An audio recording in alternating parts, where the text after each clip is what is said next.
បង្ហាញប៉ោបាទពីការថែទាំប៉ោអញ្ចឹងប៉ោនៅពេលដែលបានថែទាំនេះមេបាទដល់ពេលខាងនេះកូនមួយកូន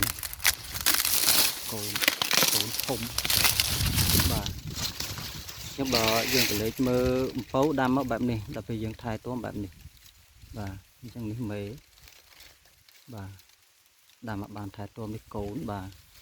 អញ្ចឹងកូនឆ្លោះឆ្នាំងលះហើយខាងនេះដូចគ្នាដែរនេះបាទ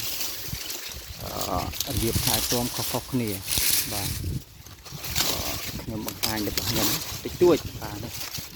បាទមេបាទមេអញ្ចឹងមេដើមទូថ្នាំងរិញបាទនេះដល់ពេលកូនដុះមកនៅថ្នាំងលះមកហើយរីកបាទនេះកូនរីកខ្ញុំដាំដំណាំត្រូវទៅថែទាំដើម្បីបានល្អតែខ្ញុំរវល់ពេកកាលដាំអត់បានថែទេបាទធ្វើឲ្យប៉ោនឹងមិនល្អបាទរវល់ច្រើនពេកមេកូនស្អាតហ្មងពេញចិត្តហ្មងធំហើយថ្នាំងលះល្អដល់ពេលមេទូបាទហើយថ្នាំដែលប្រើប្រាស់បាទថ្នាំប៉ោពេញពីគេដែរទេបាទថ្នាំរបស់ក្រុមមុនបាទ